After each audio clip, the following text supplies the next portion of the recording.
அனைவருக்கும் வணக்கம். பாரம்பரிய திருவள்ளுவர் குலவம்சம் பிரசன்ன ஜோதிடர் சுப மாரிமுத்து திருப்பூரிலிருந்து இந்த பதிவு உங்களுக்காக.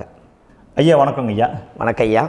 ஐயா இப்போது மக்கள் சார்பாக ஒரு கேள்வி இன்றைக்கி நான் கேட்கலான் இருக்கேன். கேளுங்க ஐயா. ஐயா அதாவது இந்த ஜாதகத்தில் முடக்கு இருக்கு, ஜாதகத்தையும் முடக்கிருச்சு, கண்டிப்பாக அதனால் வாழ்க்கையில் நிறைய பிரச்சனைகள் அப்படின்னு சொல்லி நிறைய பேர் கேட்குறாங்க. கண்டிப்பாங்க ஐயா. இந்த முடக்குங்கிறது என்னங்க ஐயா? அதற்கும் கர்மாவுக்கு ஏதாவது சம்மந்தம் இருக்காங்க ஐயா?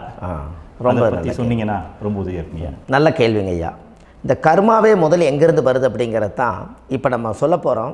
இதுவரைக்கும் எத்தனையோ கருத்துக்களெல்லாம் நீங்கள் இந்த உலகத்தில் கேட்டிருப்பீங்க.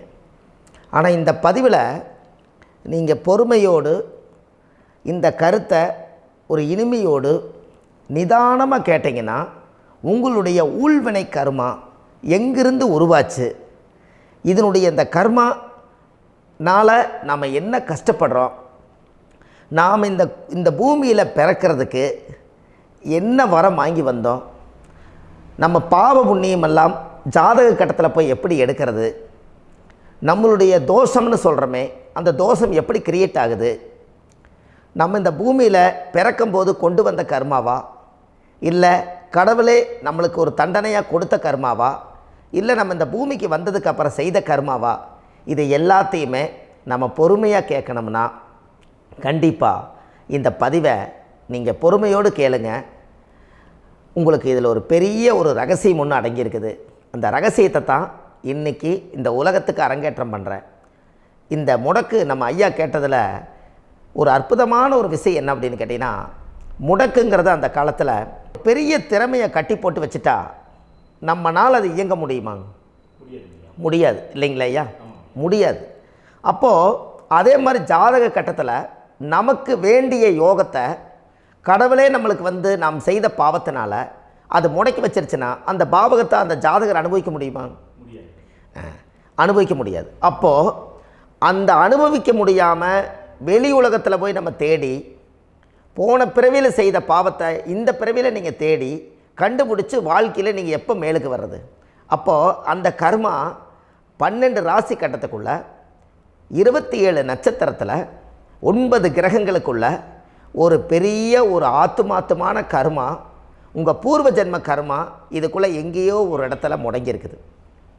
இந்த முடக்க மட்டும் உங்கள் ஜாதகத்தில் நீங்கள் கண்டுபிடிச்சிட்டிங்கன்னா ஹைலைட்டாக வாழ்கிறதுக்கு, இந்த உலகத்தில் சுதந்திரமான வாழ்க்கை வாழ்கிறதுக்கு ஒரு மிகப்பெரிய பொக்கிஷம் உங்கள் ஜாதகத்துக்குள்ளேயே இருக்குது. அப்போது அந்த ஜாதகத்துக்குள்ளே நாம் போன பிறவியில் நம்ம கர்மா நாம் என்ன செய்திருப்போன்னு உங்களுக்குள்ளே பெரிய குழப்பம் இருக்கும்.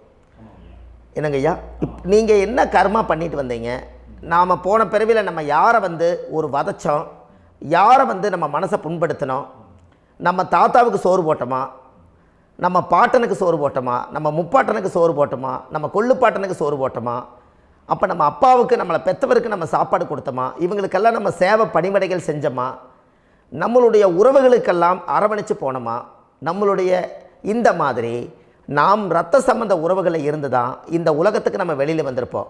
அப்போது வெளியில் நீங்கள் நிற்கிறீங்க, அப்படியே மேலே போய் பார்த்தீங்கன்னா ஒரு 7 தலைமுறையில் ஒவ்வொருத்தரும் செய்த கர்மாவெல்லாம் நம்ம பிளட்டு ரிலேட்டிவாக இப்போ நீங்கள் கரண்ட்டில் இருக்கிறவங்க கிட்ட தான் டெபாசிட் பண்ணியிருக்கோம். அப்போ இது தெரியாமல் நாம் ஜாதகத்துக்குள்ளே போய் தசாபுத்தி நல்லா தனுங்க இருக்குது, நான் ரொம்ப கஷ்டப்படுறேன், என் ஜாதகத்தில் போய் பார்த்தேன் எல்லா கிரகங்களும் நல்ல வலிமையாக இருக்குன்னு தான் சொன்னாங்க, ஆனால் இன்னும் என்னுடைய கடன் அடையலை, இன்னும் என்னோடய கர்ம தீர்ந்த மாதிரியே தெரியல, எனக்குள்ளே ஒரு தாட்டு என்னமோ நான் ஒரு பின்தங்கின வாழ்க்கையிலே வாழ்ந்துட்டுருக்கேன் அப்படின்னு நீங்கள் சொல்லும்போது, அப்போ இதையெல்லாம் தாண்டி ஒரு கர்மா உங்களுடைய ராசி கட்டத்துக்குள்ளே எங்கேயோ ஒரு பக்கத்தில் ரகசியமாக புதைஞ்சிருக்கு.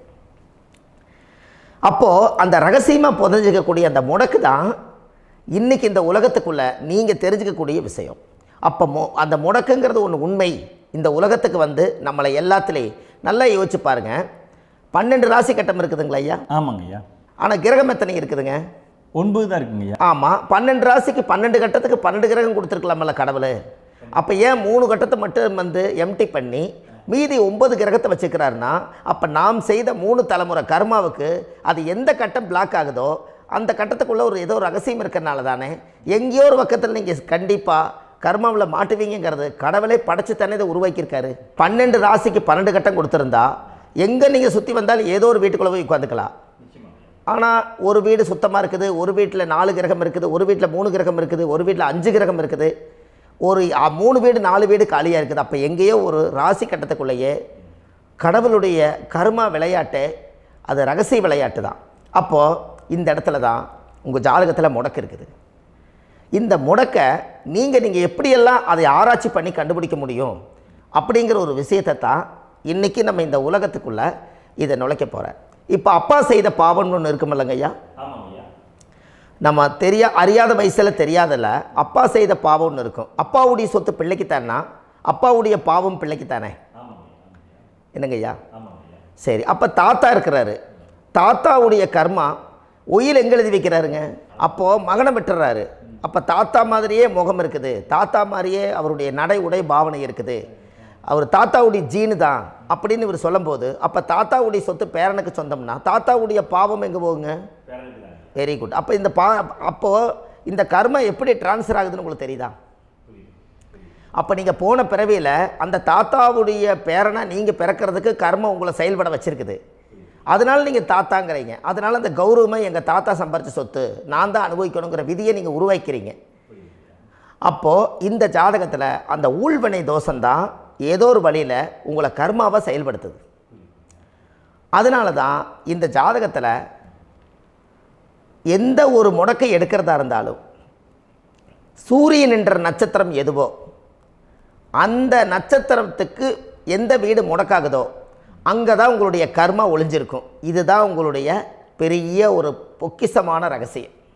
சரிங்க ஐயா, இப்போ இதில் நவகிரகங்கள் 9 இருக்கும்போது ஏன் சூரியனை மட்டும் நம்ம இதில் எடுத்துக்கணும்னு நீங்கள் சொல்கிறீங்க? நல்ல கேள்விங்க ஐயா. நீங்கள் கேட்டீங்க பார்த்தீங்களா, 9 நவகிரகம் இருக்கும்போது சூரியனை மட்டும், அந்த சூரியன் என்ற நட்சத்திரம் பிறக்கும்போது அந்த வீடு மட்டும் முடக்காகுன்னு நீங்கள் கேட்டீங்க இல்லையா? இதுதான் அற்புதமான கேள்வி. ஏன் அப்படின்னு கேட்டிங்கன்னா, சூரியன் அப்பாவோட உயிர் கரு போய் அம்மாவுடைய பனிக்கூடத்தில் கர்ப்பத்தில் வச்சு 10 மாதம் 300 நாள் சுமந்து நீங்கள் இந்த பூமிக்கு வெளியில் வரும்போது நீங்கள் என்ன பாவத்தை இவங்க விதைச்சாங்களோ அந்த கர்மாவை வாங்கிட்டு தான் நீங்கள் வெளியில் பிரசவமாகறீங்க. இதுதானே? அப்போ சூரியன் என்ற நட்சத்திரம், அந்த சூரியனுங்கிறது உயிர் கருவல்லவா, அப்பாவுடைய உயிரணுக்கள் அம்மாவுடைய கருவிக்குள்ளே போய் நாம் குழந்தை வடிவத்தில் இருந்து 300 நாள் பாவ உன்னித்த பதிவில் ஏட்டு எழுதி ஒரு ஜாதகத்தை கையில் கொடுத்து பிறந்த உடனே உங்களுக்கு ஒரு ஏட்டை பெரட்டி நீ இப்படித்தான் விதி, இனிமேல் இப்படித்தான் நீ வாழணும்னு சொல்லி உங்கள் கர்மாவை நீங்கள் கர்மாவோடு தானே வெளியில் பிறக்கிறீங்க. அப்போ சூரியன் என்ற நட்சத்திரம் தானே இந்த உலகத்துக்கு ஒரு பெரிய ஒரு மகத்துவம். இப்போ பாருங்கள், விடிய வரைக்கும் நம்ம முழிச்சிட்ருக்குறோம், காலையில் சூரிய உதயமானால் அவங்கவுங்க செயல்படுறோம். மீதி எல்லா கிரகங்களுக்குமே வெளிச்சத்தை கொடுக்கக்கூடிய சக்தி சூரியனுடைய பிம்ப ஒளிக்குத்தானே உண்டு, என்னங்க ஐயா? அதனால தான் மேசத்து உச்ச வீடுன்னு சொல்லி மேசத்தை உச்சம்னு சொல்லி சூரிய உச்சத்தை அங்கே தான் வச்சாங்க. அப்போது அந்த காலச்சக்கரத்துக்கு 5ஆம் இடம் பூர்வ புண்ணியஸ்தானத்தில் போய் சிம்மத்தில் கொண்டு போய் சூரியனை ஆட்சி வீடுன்னு வச்சாங்க. அப்போது சூரியனில் இருந்து தான் அந்த மையப்புள்ளி உருவாகுது. அப்போ உங்களுடைய ஜாதகத்தில் அந்த சூரியனாகப்பட்டவர் பிறக்கும்போது நீங்கள் உங்கள் ஜாதகத்தை நீங்கள் எடுத்துக்கங்க ஐயா. நீங்கள் இன்றைக்கே போய் கதவை திறந்து உங்கள் பெட்டியை திறந்து பீர்வாவுக்குள்ளே உங்களுடைய ஜாதகம் இருக்குது, அந்த ஜாதகத்தை எடுத்து ஜோதிடர்கிட்டையே நீங்கள் சந்தேகம் கேட்குறக்கு முன்பு நீங்களே உங்களுடைய கர்ம பற்றி தெரிஞ்சுக்கிறதுக்கு இந்த பதிவில் உங்களுக்கு ஒரு ரகசியத்தை சொல்லித்தரேன். உங்கள் ஜாதகத்தில் இப்போ இது வரைக்கும் ராசி கட்டத்தை நீங்கள் பார்த்துருப்பீங்க, ஆனால் பாதசாரம்னு ஒன்று இருக்கும் இல்லைங்களா? ராசிக்கு பாதசாரம்னு ஒன்று இருக்கும். சூரியன் என்ன நட்சத்திரத்தில் இருக்குது, சந்திரன் என்ன நட்சத்திரத்தில் இருக்குது, செவ்வாய் என்ன நட்சத்திரத்தில் இருக்குது, புதன் என்ன நட்சத்திர காலில் நிற்குது, இதெல்லாமே அந்த சாரம் இல்லாத ஜோதிடம் சோரம் போய்விடும். அதனால் அந்த சாரத்தில் நிற்கிது பார்த்தீங்களா கிரகம், அதில் இப்போ நீங்கள் உங்களுடைய ராசி கட்டத்தை ஓப்பன் பண்ணுங்கள். இதில் ராசி கட்டத்தில் சூரியன் என்ற நட்சத்திரம்னு ஒன்று இருக்கும் இல்லைங்களா? அது எதுவாக வேணாலும் இருந்துட்டு போட்டோம். அந்த நட்சத்திரம் தான் நீங்கள் பிறக்கும்போது தாயுடைய கருவறைக்குள்ள கரு உருவான நட்சத்திரமே அதுதான். புரிஞ்சுங்களா ஐயா? பிறக்கும்போது நீங்கள் அந்த கருவுடைய நட்சத்திரம் அப்பா வந்து கருவை உருவாக்கி கர்மாவை விதைச்சது அந்த சூரியன் என்ற நட்சத்திரம் தான். அந்த வீட்டுக்கு தான் இந்த ராசி கட்டத்தில் உங்களுக்கு முடக்கு உருவாகுது. புரிஞ்சுங்களா ஐயா? அப்போது ஒரு ஜாதகத்தில் சூரியன் என்ற நட்சத்திரம் எதுவோ அதுதான் உங்களுடைய கர்மா நட்சத்திரம். இப்போ நம்ம பிறக்காதுக்கு முன்னாடி அப்பா கட்டத்தில் அந்த கர்மா டெபாசிட் ஆகிருக்கும். அதை ட்ரான்ஸ்ஃபர் எப்படி பண்ணுறாரு? அவருக்கு ஒரு கல்யாணம் வச்சு அவர் குடும்ப வாழ்க்கையில் வாழ்ந்து நம்மளோட உயிர் கருவை கொண்டு போய் ஊராம் பொண்ணை கல்யாணம் பண்ணி பொண்டாட்டின்னு எடுத்துக்கொண்டு அந்த பொண்டாட்டிங்கிற உரிமையாகி இவருடைய உயிர் கரு உருவாகி வாரிசுகள் வெளியில் வருது. அதானங்க ஐயா? அப்போது அந்த சூரியன் என்ற நட்சத்திரம் தான் இந்த உலகத்தில் ஒரு பிரம்மாண்டமான நட்சத்திரம். இந்த நட்சத்திரம் உங்கள் மனசுக்குள்ளே ஏதாவது இருந்துச்சுன்னா உங்கள் வீட்டில் ஏதாவது ஒரு நல்ல விஷயங்கள் நீங்கள் பண்ணுறதா இருந்தால் அந்த கர்மா நட்சத்திரம் சூரியனுடைய நட்சத்திரம் இருக்குது பார்த்தீங்களா, அந்த நட்சத்திரத்தில் எந்த ஒரு சேவைகளும் செய்யக்கூடாது. அதுதான் கர்மா. அதை போய் நீங்கள் ஆக்டிவேட் பண்ணி விட்டீங்கன்னா அது முன்னோர்களை வந்து நீங்கள் வந்து தொந்தரவு பண்ண மாதிரி. அந்த கர்ம நட்சத்திரம் தான் உங்கள் வாழ்க்கையில் அது புதஞ்சிருக்கிறதா. இப்போ குழந்தை பிறந்தாலோ சீர் சீமந்தங்கள் நீங்கள் செய்கிறதாலோ கல்யாணம் முக்கிறதுனாலோ உங்கள் ஜென்ம நட்சத்திரத்தன்னைக்கு கல்யாணம் பண்ண வேண்டாம்னு சொல்லிக்கிறாங்கல்லங்க. உங்களுக்கு ஜென்ம நட்சத்திரத்துக்கு முன்னாடி உங்களை உருவாக்குன நட்சத்திரம் தான் ஜென்ம நட்சத்திரம். அப்போ சூரியன் என்ற நட்சத்திரம் அப்பாவுடைய ஜென்ம நட்சத்திரமாக அந்த ஊழ்வினை கர்மம் செயல்படுது. அப்போ அந்த முடக்கு யார் வழியில் வந்தது? முன்னோர்கள் வழியில் வந்தது. முன்னோர்கள் கட்டி வச்சது யாரைய? குலதெய்வத்தை.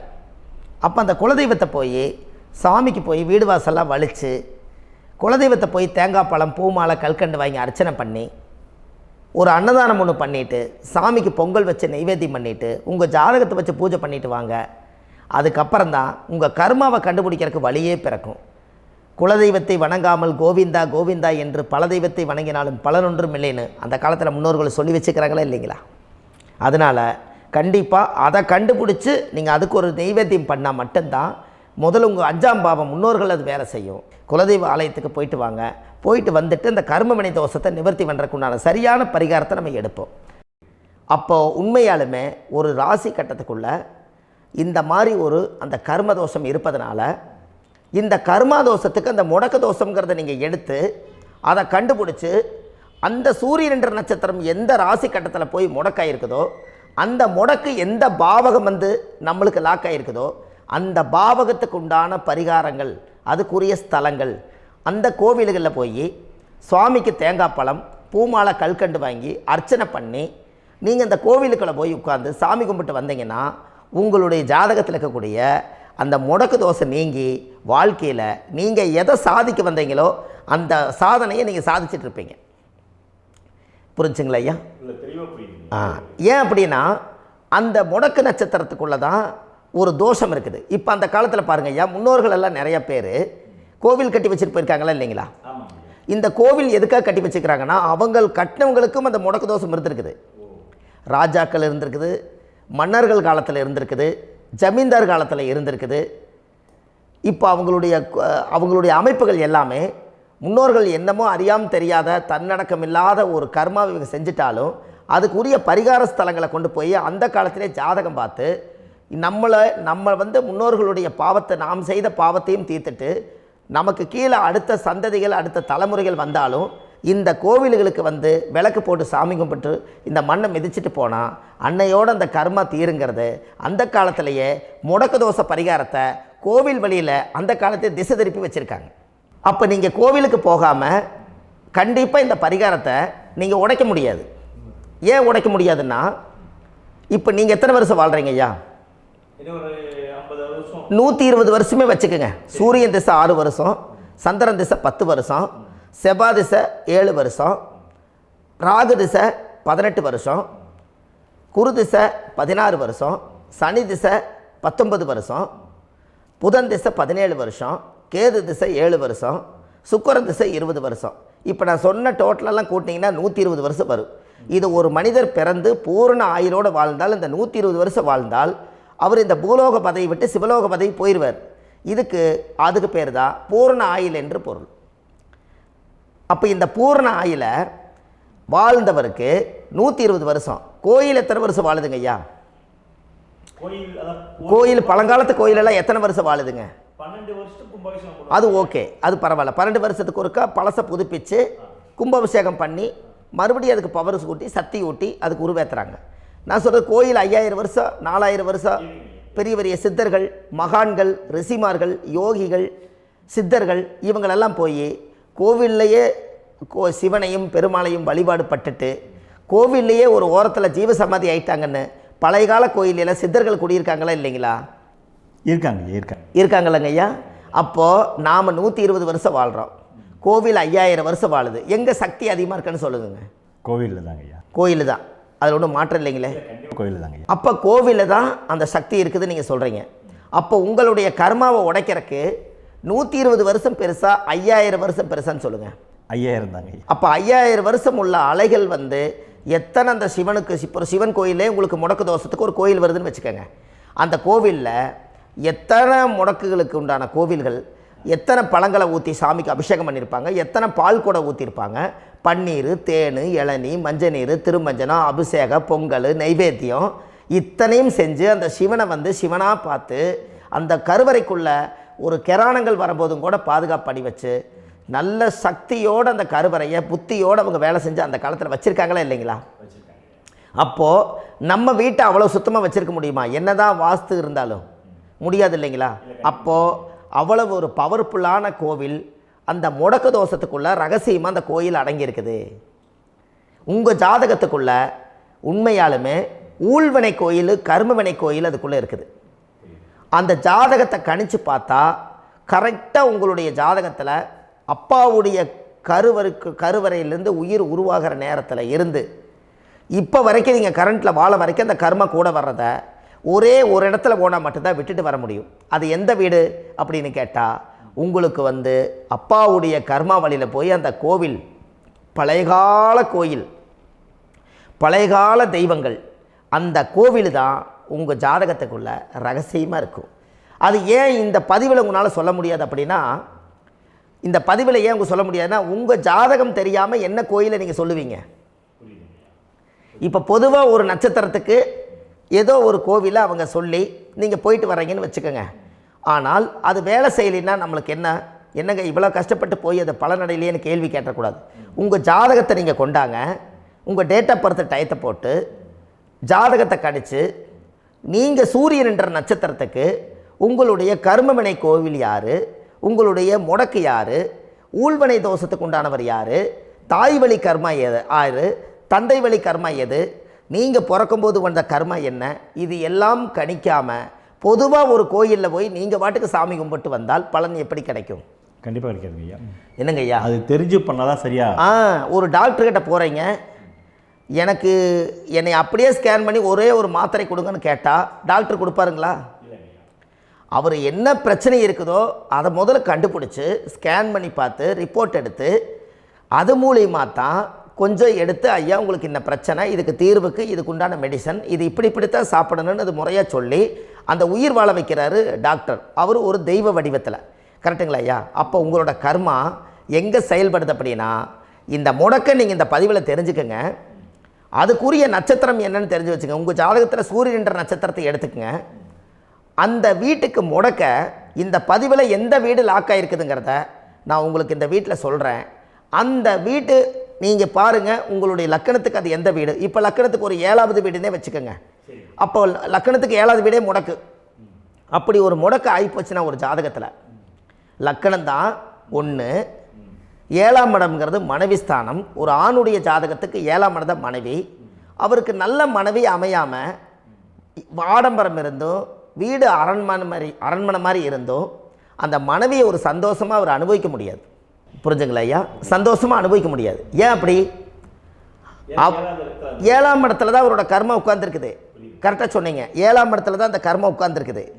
அப்போ அந்த 7ஆம் இடத்துல இருக்கக்கூடிய அந்த கர்மா போன பிறவியில் நீ மனைவிக்கு சோறு போடாமல் மனைவியை கட்டி வச்சு அடிக்கிறதும், மனைவியை துன்புறுத்துறதும், அந்த மனைவி இருக்கவே இன்னொரு வாழ்க்கைக்குள்ளே போகிறதும், இங்கே வாழ வேண்டிய தாம்பத்திய சந்தோஷத்தை கொண்டு போய் இன்னொரு இடத்துல கொடுக்கறதும், தெரிஞ்சிருந்தே நம்மளுடைய மனசுக்குள்ளே திருடுத்தனமாக வாழ்கிறதும், இது எல்லா கர்மாவும் போன பிறவியில் நாம் செய்த ஊழ்வினை கர்மா தான் உங்கள் ஜாதகத்தில் 7ஆம் இடம் முடக்கு. அப்போ அந்த 7ஆம் இடம் முடக்கா இருந்துச்சுன்னா கண்டிப்பாக உங்கள் ஜாதகத்தில் நீங்கள் என்ன அனுபவிச்சிட முடியும்? நல்ல நண்பர்கள் கிடைக்க மாட்டாங்க, நல்ல ஒரு பார்ட்னர்ஷிப் அமையாது, நல்ல ஒரு நட்பு வட்டங்களில் எதையும் அனுபவிக்க விடாது, ஒரு அங்கீகாரமான உறவுகளில் போய் நம்ம ஸ்ட்ராங்காக நிற்க முடியாது. 7ஆம் இடம் என்பது தாம்பத்திய வாழ்க்கை, பூர்த்தி இல்லாத வாழ்க்கையாக இருக்கும். இப்படியெல்லாம் அந்த ஜாதகத்தில் ஒரு பொதுவாக ஒரு ஜாதகத்தில் 7ஆம் பாவம் முடக்காயிட்டால் இந்த கர்மாவை அவர் அனுபவிச்சுக்கிட்டே இருப்பார். இது எப்போத்தான் அதுக்கு ஒரு தீர்வு வேணுங்கய்யா? அந்த கோயில் எதுன்னு நீங்கள் கரெக்டாக சொன்னீங்க. இப்போ இது மனிதனால் செயல்படுது. மனிதர்கள் தான் கோயிலை கட்டி வச்சாங்க. தெய்வத்தை விட ஒரு காலத்தில் மனிதர்களுக்கு மகிமை ஜாஸ்தி. ஏன்னா சாதாரண ஒரு மண் பூமியாக இருந்த இடத்த மனிதர்கள் தான் கோயில் கட்டி ஒரு மகிமைப்படுத்தி புண்ணியம் பண்ணி வச்சாங்க. மனிதர்களுக்கு சக்தி அதிகம்தான், ஆனால் பிரபஞ்சத்துக்கு அதை விட சக்தி அதிகம் அல்லவா? ஐயா, நீங்கள் கோவிலுக்கு போய் அந்த கர்மா உடைக்கிறதுக்கு கோவிலில் சக்தி இருக்குது, ரைட்டு. ஆனால் நம்ம வீட்டுக்கும் கோயிலுக்கும் ஒரு மிகப்பெரிய தொடர்பு என்னென்னா, அந்த கோயில் கட்டுறவங்க எல்லாமே பழைய காலத்து கோயிலெல்லாம் பாருங்கள், பஞ்சபூதத்தை வச்சு கட்டியிருப்பாங்க. பஞ்சபூதத்தை வச்சு தான் கட்டுவாங்க கோயில். அது உங்களுக்கு தெரியணும் இல்லைங்களா? பஞ்சபூதம்னா நீர், நெருப்பு, காற்று, பூமி, ஆகாயம். இந்த பஞ்சபூதத்தினுடைய சக்திகள் எல்லாம் ஒரே நேர்கோட்டுக்கு என்னைக்கு வருதோ அன்னைக்கு தான் அந்த கோவிலுடைய பாலக்கால் போட்டு 1000-2000 வருஷம் நிலச்சி நிற்கிறது. காரணம், இந்த பிரபஞ்சத்தில் பஞ்சபூதம் எப்படி நிலச்சி நிற்குதோ அதுபோல் 5000 வருஷம் நிற்கிறதுக்கு அந்த பஞ்சபூத சக்தி வச்சு தான் சாமி சிலையை பிரதிஷ்டை பண்ணி வச்சுருப்பாங்க. அதனால தான் இந்த கோயில்கள் எல்லாம் 5000 வருஷமாயும் எத்தனையோ கிராணங்களை எல்லாம் தப்பிச்சிருக்கிறதுக்கு காரணம். அப்பேற்பட்ட புண்ணிய ஸ்தலம் உங்களுக்கு எதுன்னு தெரியணும் அல்லவா? என்னங்க ஐயா? அப்பேற்பட்ட புண்ணிய ஸ்தலம் உங்களுக்கு எதுன்னு தெரிஞ்சால் தானே நீங்கள் போய் செய்ய முடியும், இல்லாட்டி கண்டிப்பாக தெரியாது. அப்போ இந்த முடக்கு தோஷத்தை கடவுள்கிட்ட கொண்டு போய் ஒப்படைக்கணும். நாம் பிறக்கும் போது கொண்டு வந்த கர்மாவை நாம் இருக்கும் காலத்தில் கொண்டு போய் இந்த கர்மாவை சுத்தப்படுத்தி, நீங்கள் பாவ ஆத்மாவை இந்த பூமியில் பிறந்து பூலோகத்தில் எல்லா புண்ணியத்தையும் செஞ்சுட்டு இந்த பூலோகத்தை விட்டு நீங்கள் போகும்போது புனித ஆத்மாவாக போகணுன்னா உங்கள் கர்மாவை கொண்டுட்டு போகாதீங்க, கர்மாவை நிவர்த்தி செய்யுங்க. என்னங்க ஐயா? அப்போ கர்மாவை சுத்தப்படுத்துங்க. கர்மாவை சுத்தப்படுத்திட்டு உங்களுக்கு பிறக்கிற குழந்தைகளுக்கு அந்த கர்மாவை டிரான்ஸ்ஃபர் பண்ணாமல் உங்களோட நில் பண்ணுங்க. ஒரு உதாரணம் சொல்லட்டுங்களா ஐயா? ஒரு காந்தம் ஒன்று இருக்குது இல்லைங்களா? ஒரு காந்தம்ங்கிறது ஒரு தாத்தாவாக வச்சுக்கோங்க. ஒரு இரும்பை கொண்டு போய் வச்சா ஒட்டு மோட்டாதா? அப்போ ஒட்டுனோடனே காந்தம்ங்கிறது தாத்தா, அவருக்கு பிறந்த வாரிசுக்கு அந்த கர்ம டிரான்ஸ்ஃபர் ஆயிருமா? சரி, இன்னொரு இரும்பை கொண்டு போய் வைங்க, ஒட்டு மோட்டாதா? அப்போ அது பேரனுக்கு வைங்க, பேரனுக்கு வந்துருச்சு அந்த கர்மா. இன்னொரு இரும்பை கொண்டு போய் வைங்க, அந்த காந்தத்துக்கு நேர் இன்னொன்று வைங்க, ஒட்டு மோட்டாதா? அப்போ அதை கொண்டு போய் நம்ம கொள்ளு பேரனுக்கு வைங்க. இப்படியே டிரான்ஸ்ஃபர் ஆகி தலைமுறையாக இந்த கர்மா தொடர்ந்துக்கிட்டே இருக்குது. இந்த இடத்துல கொண்டு போய் காந்தத்துக்கு இரும்பு ஒட்டிகிட்டே இருக்குதுல்ல, இந்த இடத்துல ஒரு மரக்கட்டை செஞ்சு கொண்டு போய் கரெக்டாக வச்சுக்கினே போட்டுமா? அந்த மரக்கட்டையை கொண்டு போய் வைக்கிறவர் யார்? மரக்கட்டை வச்சுட்டு அடுத்த வாரிசு புனிதமாக பிறந்துட்டு அந்த மேலே இருக்கிற கர்மாலாம் இந்த அடுத்த இதுக்கு வராதில்ல. இதுதாங்க ஐயா கர்மா. தொடர்ந்து வரக்கூடிய கர்மாவை அதை நில் பண்ணணுங்கிறதுக்கு பேர் தான் இந்த உதாரணத்தை சொன்னவங்களுக்கு. அப்போ நாம் இந்த பூலோகத்தில் நம்ம ஒரு தாயுடைய கருவறையில் இருந்து தொப்புள் கொடி அறுக்கும் நேரம் நாம் என்ன கர்மாவை வாங்கி வந்திருந்தாலும் அதையெல்லாம் ஆராய்ச்சி செய்து ஜாதகத்தில் முழுமையாக கண்டுபிடிச்சி ஒரு காலம் இல்லைனாலும் ஒரு காலம் நம்ம நல்லா இருக்கிறதுக்காக, நம்ம வாரிசுகள் எல்லாம் நலமடைஞ்சு வளமடைஞ்சு வர்றதுக்காக இந்த கர்மா தோஷத்தை கரெக்டாக கண்டுபிடிச்சி சரியான கோவிலுக்கு போய் நீங்கள் கர்மாவை நிவர்த்தி பண்ணி அங்கே பூஜை புனஸ்தானங்கள், சகசரநாம பூஜைகள், ஓமங்கள், வழிபாடுகள் இதெல்லாம் நீங்கள் செஞ்சு உங்களுடைய பாவத்தை எல்லாம் கழித்து உங்கள் ஜாதகத்தவே யோகமாக மாற்ற முடியும். கண்டிப்பாக மாற்ற முடியும். ஏன்னா நம்ம யாரை நம்பி செய்கிறோம்? சரியான கடவுள்கிட்ட வழிகாமிக்க போகிறோம். அப்போ கடவுள் பொய்யாயிருவாரா? ஐயா நம்ம அதாவது அந்த காலத்தை சொல்லுவாங்க, சத்தியுள்ள சாமி கும்பிட்டு புத்தி உள்ள உள்ளே பெக்கணும்னு சொன்னாங்க. 16 வதபதன்னு பெக்கலை, எல்லாம் அறிவோடு பெற்றாங்க. அதனால் எல்லாமே தாய் தந்தைகள் பேச்சை கேட்டாங்க. அன்றைக்கி எல்லாருமே தாய் தந்தைகளுக்கு தூணாக நின்னாங்க. அப்போ அந்த காலத்தில் சத்தியுள்ள சாமி கும்பிட்டு புத்தி உள்ள உள்ளே பெக்கணும்னு சொல்லி அன்றைக்கி அறிவோடு பெற்று இந்த கர்மாவை ஆளுக்கு ஒரு கர்மாவை டிரான்ஸ்ஃபரை பிரித்து எல்லாரும் சுத்தப்படுத்தினாங்க. இன்றைக்கி நம்ம ஒரு குழந்தை 2 குழந்தை பெற்று வச்சுருக்கோம். அவங்களுக்கே இவ்வளவு கர்மா வந்துருச்சுன்னா இந்த குழந்தைகளுக்கு என்னைக்கு இந்த கர்மாவை போய் கண்டுபிடிச்சி நீங்கள் எப்போ சரி பண்ணுவீங்கன்னு. அப்போ இந்த வாழ்க்கையில் ஏதோ ஒரு பிரபஞ்ச சக்தி நம்மளை அறியாமல் என்னமோ ஒரு இயக்கத்தில் கொண்டு போய் விட்டுருச்சுங்களா? அப்போ இனிமேலாவது இந்த கர்மாவில் இருந்து கண்டிப்பாக நம்ம நிவர்த்தி ஆகணும்னு சொன்னால் இந்த முடக்கு தோஷத்தை யாரெல்லாம் கண்டுபிடிச்சி இந்த ஊழ்வினை கர்மாவில் இருந்து நாம் கருவறையில் சுமக்கும் போது 10 மாதம் நீங்களாம் என்னென்ன நினச்சிருப்பீங்க? அதாவது கருவறைக்குள்ள கருப்பாக ஒரு பிண்டம் இடப்பக்கம் கிடக்கையில் இந்த பூமிக்கு வரும்போது நீங்கள் என்னென்ன நினச்சிருப்பீங்க? இந்த பிறந்ததுக்கு அப்புறம் வந்து தான் அம்மா தெரியுது, அப்பா தெரியுது, தாத்தா தெரியுது, பாட்டி தெரியுது, இந்த உலகத்தில் கண்கொள்ளாத காட்சிகள் எல்லாம் தெரியுது, எல்லாம் தெரியுது. ஆனால் 10 மாதம் உங்கள் வாழ்க்கையில் நீங்கள் இருக்கும்போது நீங்கள் என்னென்னலாம் நினச்சி இந்த பதிவில் இறைவன் கொடுத்தாரோ அதையெல்லாம் அனுபவிக்கத்தான் வந்தீங்க. அதுக்கு இடையில இருக்கிறதான கர்மா. இந்த ஒரு விஷயம் உங்களுக்கு கிடச்சிருச்சுன்னா நீங்கள் எல்லாருமே ராஜயோகமாக பிழைப்பீங்கள்ல. இதில் ஏழை பணக்கார யாரையுமே சொல்ல வரல. அவங்க பிறக்கும்போது புண்ணியத்தை பொறுத்து தான் போன ஜென்மத்தில் நம்ம என்ன புண்ணியங்கள் பண்ணி வச்சோமோ அந்த புண்ணியத்தில் இன்றைக்கி நல்லா வாழ்கிறாங்க. ஒருத்தர் கேட்டார், என் ஜாதகத்தில்ங்க எங்கூட படித்தவர் இடம் வாங்கிட்டார், வீடு வாசல் கட்டிட்டார், தொழில் பண்ணிட்டார், நல்லா இருக்கார், ஆனால் நான் இன்னும் அப்படியே தான் இருக்கிறேங்கன்னு ஒருத்தர் கேட்டார். அதுக்கு ஒரு கருத்து என்னென்னா, டேட் ஆஃப் பர்த் ஒன்று தான், டைம் ஒன்று தானே வச்சுக்கோங்க. அவங்க அப்பா செஞ்ச புண்ணியம் வேறு, நீங்கள் செஞ்ச பாவங்கள் வேறு. அவர் செஞ்ச புண்ணியத்தினால அவருக்கு எல்லாமே முன்னாடி கிடைக்கிது. நீ கர்மாவெல்லாம் கழிச்சிட்டினா பின்னாடி கிடைக்க போகுது. இதில் மற்றவங்களை பற்றி வேற்றுமையாக நினைக்கிறதுல எந்த ஒரு இதுவுமே இல்லை. அப்போ ஒருத்தர் பார்த்து ஒருத்தர் வாழ வேண்டாம். உங்களுடைய சுய அறிவை வச்சு இந்த பூலோகத்தில் இந்த பூமியில் நீங்கள் 4 தெரிஞ்சு நல்ல விதமாக கற்றுக்கிட்டு இந்த உலகத்தில் சிறப்பாக வாழ கற்றுக்குங்க. அதுக்கு அந்த ஊழ்வினை தோஷத்தை கண்டுபிடிங்க. உங்களுக்குன்னு ஒரு முடக்கு இருக்குதுங்கிறத இன்றைக்கி நீங்கள் எழுதி வைங்க. அதை எப்படியாவது கண்டுபிடிங்க, அதை தேடுங்க. ஒரு முறை நீங்கள் ஜாதகத்தை கொண்டு வாங்க. அந்த ஜாதகத்தை கொண்டு வந்து உங்கள் பாவகத்தில் எத்தனாம் பாவம் முடக்காயிருக்குதுன்னு பாருங்கள். அந்த பாவகம் முடக்காயிருச்சுன்னா உங்கள் வாழ்க்கையில் அதிலிருந்து உங்களால் வெளியில் வரவே முடியாது, கண்டிப்பாக வர முடியாது. அதை நீங்கள் கண்டுபிடிச்சா மட்டும்தான் நீங்கள் மேலே வர முடியும். ஏன்னா நிறைய பரிகாரங்கள், பூஜைகள், யாகங்கள், ஓமங்கள் எல்லாம் செய்து வச்சும் கூட அந்த கர்மவினைக்கு உண்டான கோவிலுக்கு போய் அந்த 5000 வருஷ பழமை வாய்ந்த தெய்வத்துக்கிட்ட போய் நீங்கள் முறையிட்டு விளக்கு போட்டு உங்கள் கர்மத்தை எல்லாம் நான் நீ தான் தீர்த்து கொடுக்கணும்னு சொல்லி நம்பிக்கையோடு நீங்கள் போய் அந்த சரணாகதி அடையிறீங்க பாருங்கள், அங்கே தான் உங்கள் கர்மாவை எடுத்து விடுறாரு. அப்போ இந்த ரகசியம் உங்களுக்கு வேணுமல்லவா? அப்போ உங்கள் ஜாதகத்தில் எங்கே முடங்கி அதுக்குரிய கோவில்கள் எல்லாம் என்ன, அதுக்கு தான பரிகாரம் என்ன, அதுக்கு நீர் பரிகாரம் என்ன, யாத்திரை பரிகாரங்கள் என்ன, நீங்கள் வீட்டில் இருந்தே செயல்படுத்தக்கூடிய பரிகாரங்கள் என்ன, பரிகாரம் கோவிலுக்கு போய்த்தான் நடக்குமா, இல்லை நாம் வீட்டில் வச்சு வணங்குறதுனால நடக்குமா, நாம் செய்யக்கூடிய தர்ம பரிகாரங்கள் என்ன, தான பரிகாரங்கள் என்ன, இப்படி பல விதமாக இருக்கிறனால உங்கள் ஜாதகத்துக்கு எந்த மாதிரி பரிகாரம் கனெக்ட் ஆகுதுங்கிறது தெரியணும். இது தெரியாமல் கண்டிப்பாக உங்களால் செயல்படுத்துறது ரொம்ப கஷ்டம். இதனால் இதை நீங்கள் தெரிஞ்சுக்கணும்னா இப்போ நம்ம பாருங்கள், நீங்கள் அந்த தெரிஞ்சுக்கிட்டாலே உங்கள் வாழ்க்கையில் ஒரு டைம் தான் நீங்கள் தெரிஞ்சுக்க போகிறீங்க. உங்களுடைய கர்மா என்ன, நீங்கள் எங்கே செயல்பட்டு போயிட்டுருக்கிறீங்க, உங்கள் போகிற பாதை சரியா இல்லை அந்த பாதையில் முள்ளு கல் இருக்குதா, இது எல்லாம் உங்களுக்கு தெரியலனா இந்த முடக்கை கண்டுபிடிக்கக்கூடிய சக்தி வாய்ந்த இந்த கர்மாவை நிவர்த்தி பண்ணுறதுக்கு வழிகள் இருக்குது. அதனால் நீங்கள் கண்டிப்பாக இந்த முடக்கை தெரிஞ்சுக்கணும்.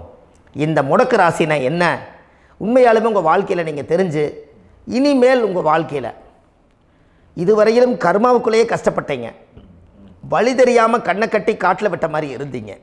இனி அப்படி இருக்க வேண்டாம். உங்கள் ஜாதகத்தில் 12 ராசி கட்டத்தில் 9 கிரகம் போகும், மீனி 3 கிரகம், 3 கட்டம் வந்து உங்களுக்கு எங்கேயோ ஒரு பக்கத்தில் 3 கட்டம் எம்டியாக தான் இருக்கும். கரெக்டுங்களா? அது இல்லாமல் ஒரு ஜாதகம் பிறக்காது. ஏன்னா 9 கிரகத்துக்கு 9 கணக்கு போட்டால் 3 கட்டம் எம்டியாக தான் நிற்குது. அந்த கட்டத்துக்குள்ளே எந்த நட்சத்திரத்தில், எந்த சாரத்தில், எத்தனாவது டிகிரியில், எத்தனாவது பாதசாரத்தில், எத்தனை வெகுளையில், எத்தனை செகண்டுக்குள்ளே இந்த கர்மா உள்ளே புகுந்து உங்களை செயல்படுத்துதுங்கிறத கண்டிப்பாக உங்கள் ஜாதகத்தை கொடுங்க. பார்த்து இந்த விஷயத்தை சொல்கிறேன், நீங்கள் அந்த இடத்துக்கு போய் நிவர்த்தி பண்ணிவிட்டு உங்கள் வாழ்க்கையில் கொஞ்சம் காலம் வாழ போகிறீங்க. பாருங்கள், பிறந்ததுலேருந்து 20 வருஷத்துக்குள்ளே இளமையாக வாழ்கிறீங்க, குழந்தையாக வாழ்கிறீங்க. 20லேருந்து 40 வயசுக்குள்ளே தான் உங்களுக்கு ஒரு பொண்ணை பார்த்து கல்யாணம் பண்ணி ஒரு கரு உருவாக்குறீங்க. அதுக்கப்புறம் 40லேருந்து 60க்குள்ளே குழந்தை பெற்று கடமை முடிச்சிடுறீங்க. 60 வயசுக்கு மேலே ரிட்டையர்ட் ஆகிடுறீங்க. இந்த 20க்கும் 60க்கும் இல்லாத 20லேருந்து இந்த 40 வயசுக்குள்ளே உங்களோட தேடல் என்னவோ அது வாழ வேண்டிய சுகபோகமான வாழ்க்கை எல்லாமே அந்த 40க்குள்ளே தான் இருக்குது. இந்த 40க்குள்ளே இருக்கக்கூடிய வாழ்க்கையை இந்த கர்மா தெரியாமல் காலத்தை வீணாக்க வேண்டாம். வாழ வேண்டிய வயசில் நீங்கள் வாழணும். அதுக்குரிய கர்மாவை நீங்கள் சுத்தப்படுத்துங்க. எப்படியெல்லாம் நீங்கள் சந்தோஷமாக வாழ்கிறீங்கன்னு எனக்கு ஒரு தகவல் கொடுங்க. வேறு லெவலில் நீங்கள் இருப்பீங்க. கண்டிப்பாக இந்த பதிவில் உங்களுக்கு நான் இந்த விஷயத்தை கொடுக்க போகிறேன். இந்த முடக்கு நட்சத்திரங்கள் என்ன அப்படிங்கிறத இந்த பதிவில் நீங்கள் ஒரு நோட் ஒன்று எடுத்துக்கோங்க, குறித்து வச்சுக்கோங்க. இதில் இருந்து அவங்கவுங்களுக்கு முடக்கு நட்சத்திரம் என்னங்கிறத இந்த பதிவில் நான் உங்களுக்கு கொடுக்குறேன். இந்த வீடு தான் அது முடக்குங்கிறத சொல்கிறேன். இதையெல்லாம் நீங்கள் தெரிஞ்சு உங்கள் ஜாதகத்தவே நீங்கள் முடக்கு எடுத்து கண்டிப்பாக உங்கள் வாழ்க்கையில் நீங்கள் நல்லா இருப்பீங்க. அதுக்கு ஒரு நோட் எடுத்து வச்சுக்கோங்க. இது வரைக்கும் கர்மாவை பற்றி நம்ம பேசினோம். உங்கள் ஜாதகத்தில் சூரியன் என்ற நட்சத்திரத்துக்கு தான் முடக்குன்னு சொன்னீங்களே, எந்த வீடுங்கிற ரகசியத்தை இன்றைக்கி நம்ம எல்லோரும் தெரிஞ்சுக்கலாமா? இத்தனை காலமாக நீங்கள் தெரிஞ்சுக்காத ஒரு ரகசியத்தை இன்றைக்கி உங்கள் ஜாதக கட்டத்தில் நீங்களே முடக்க கண்டுபிடிச்சி அதுக்குண்டான பலனை தேட போகிறீங்க. அந்த தேடல் தான் உங்களை கொண்டு போய் உட்கார வைக்க போகுது. ஒரு உதாரணம், உங்கள் ஜாதகத்தில் பாதசாரம் இருக்குது அல்லவா? அந்த பாதசாரத்தில் சூரியன் என்ற நட்சத்திரம், சூரியன் நின்ற நட்சத்திரம் பாதசாரத்தில் கரெக்டாக எடுங்க. சூரியன் என்ற நட்சத்திரம் விசாக நட்சத்திரமாக இருந்தால் மகர வீடு தான் முடக்கு ராசி வரும். அது மகரம் யாருடைய வீடு? அந்த மகரம் உங்களுடைய வீட்டில் காலச்சக்கரத்துக்கு அது 10வது வீடு. 10ஆம் இடம் உங்கள் ஜாதகத்தில் முடக்காயிட்டா அந்த தோஷத்தை உங்களால் அதிலேருந்து வெளியில் கொண்டு வர முடியாது. அதுதான் கர்மா. அந்த கர்மாவில் இருந்து நீங்கள் வெளியில் வர முடியாமல் தவிச்சுக்கிட்டு உட்காந்துருப்பீங்க. அந்த தொழிலுடைய அந்தஸ்து கௌரவம் நம்மளுக்கு இல்லாமல் போச்சுன்னா வாழ்க்கையில் நீங்கள் எதை பிடிச்சி வாழ்க்கையில் நீங்கள் மேலே வர முடியும்? கண்டிப்பாக வர முடியாது இல்லையா? அப்போது இதுக்குரிய வழிபாட்டு ஸ்தலங்களை நீங்கள் நிவர்த்தி பண்ணால் மட்டும்தானே உங்கள் வாழ்க்கை நல்லாயிருக்கும்.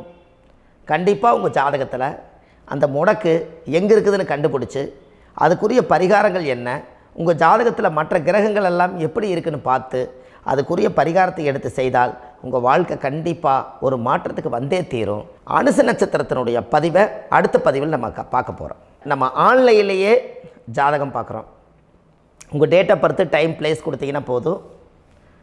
உங்களுக்கு ஜாதகத்தை கணிச்சு ஃபோன்லேயே உங்களுக்கு கர்ம ராசி கண்டுபிடிச்சி உங்களுக்கு உண்டான கர்ம பரிகாரத்தை சொல்லி உங்கள் வாழ்க்கையில் ஒரு வெளிச்சத்துக்கு கொண்டு வர்றதுக்கு என்றைக்கும் உங்களுக்கு உறுதுணையாக இருப்பேன். நீங்கள் கண்டிப்பாக இந்த பதிவுகள் எல்லாம் இது உங்களுக்காகத்தான். இது அதிகாலை நேரத்தில் பிரம்ம முகூர்த்தத்தில் இந்த பதிவை உங்களுக்கு முழுமையாக சமர்ப்பணம் பண்ணுறேன். இதை இதை வழி நடத்தி இதைய எப்படியெல்லாம் இந்த முடக்க கண்டுபிடிச்சி இப்படியெல்லாம் பேச வச்சு அழகு பார்க்க நம்ம முன்னோர்களுடைய ஆசீர்வாதமும் இந்த முடக்க கண்டுபிடிச்ச குருமார்களும் அவங்களுடைய குடும்ப பாரம்பரிய வம்சாவளிகளும் எல்லாருமே நல்லா இருக்கணும். அதுக்காக இந்த நேரத்தில் நான் அடியேன் சுப மாரிமுத்தாக இருந்து திருப்பூர்லேருந்து இந்த பதிவை உங்களுக்கு நான் கொடுக்குறேன். கண்டிப்பாக இந்த முடக்கு கோயிலுக்கு, இந்த முடக்கு தோஷத்துக்கு உண்மையான பரிகாரங்கள், எளிமையான பரிகாரங்கள் நீங்களே வாழ்க்கையில் செஞ்சு ஆதிகால பரிகாரங்கள் உங்கள் மனசுக்குள்ளே இருக்குது.